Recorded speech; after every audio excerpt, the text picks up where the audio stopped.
The main purpose of the epigraphic survey is to record the inscribed hieroglyphic inscriptions and reliefs and imagery that are carved on the walls of the monuments, whether that's a temple or a tomb or some other monument that has some kind of carving or decoration on the walls.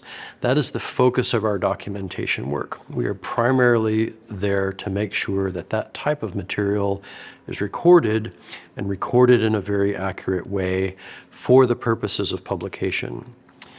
Prior to the early 20th century, early scholars and travelers and explorers had used a variety of different methods to record inscribed wall surfaces with hieroglyphic inscriptions and scenes.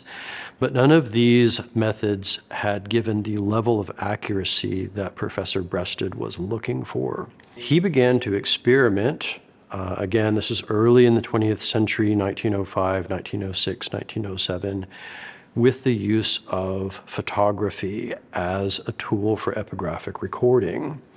Prior to Breasted's work, photography had not really been used in a systematic way to record inscribed wall reliefs and inscriptions. Photography was still a relatively new technology at the beginning of the 20th century.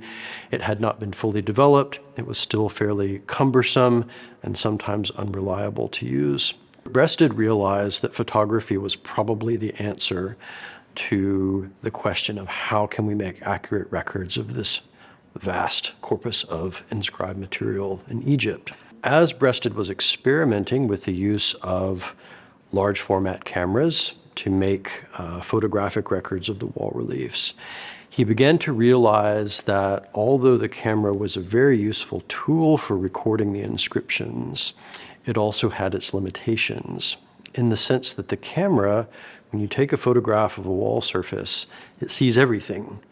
It sees the details that you want to see, but it also sees a lot of information that you may not want to see, or that would be distracting from your ability to read what's in the image. Many of the wall reliefs in ancient Egypt's monuments are heavily damaged or have some kind of discoloration. Maybe there is salt incrustation on the walls that makes them difficult to read. Many of them were modified time and time again over the centuries by various rulers during the Pharaonic period. And they contain information that is very, very difficult to see.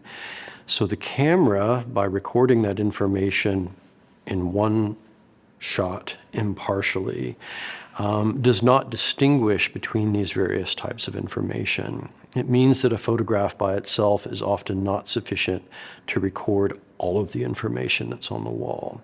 So in response to this, Breasted came up with a method that takes the photograph as the basic level of documentation and then adds to it. We add to it in two ways. The first is by bringing in an artist, someone who has skilled in scientific drafting. So we use professionally trained artists who have a scientific illustration background. The artist takes the photograph of the wall and goes back to the wall and looks at the wall again. The artist is trained to look and to see and to pick out details. There is a photographic enlargement that is printed. The artist has a copy of it at the wall and then traces over the lines of all the hieroglyphs on the surface of the photograph while looking at the original. And this is something that's very important to emphasize. All of our documentation, checking and rechecking of our documentation is done in the presence of the original inscription, looking at it with the naked eye to make sure that we can capture all of the details that are there. So the artist makes a drawing on top of the photograph. That drawing is done in the field in pencil, and then in the studio it's inked in using technical pens. Then the photograph itself is bleached away by immersing the photographic enlargement in an iodine bromide bath, makes the photographic emulsion disappear, and what you have is a black and white line drawing of the inscription. We then take blueprinted copies of that black and white line drawing.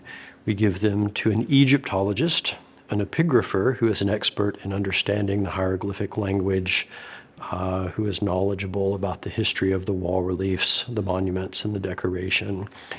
And those blueprinted copies are taken back to the wall and used to check the artist's drawing again, so that we have three core components of our documentation process. We have the accuracy of the camera, the skill of the trained artist, and the knowledge of the Egyptologist that are all brought together in order to make what we call a facsimile copy of the inscription. That facsimile copy is a black and white line drawing in which the distracting information that might have appeared in the photograph has been removed. The drawing only shows the ancient information, the significant information about the ancient inscription that we want to depict.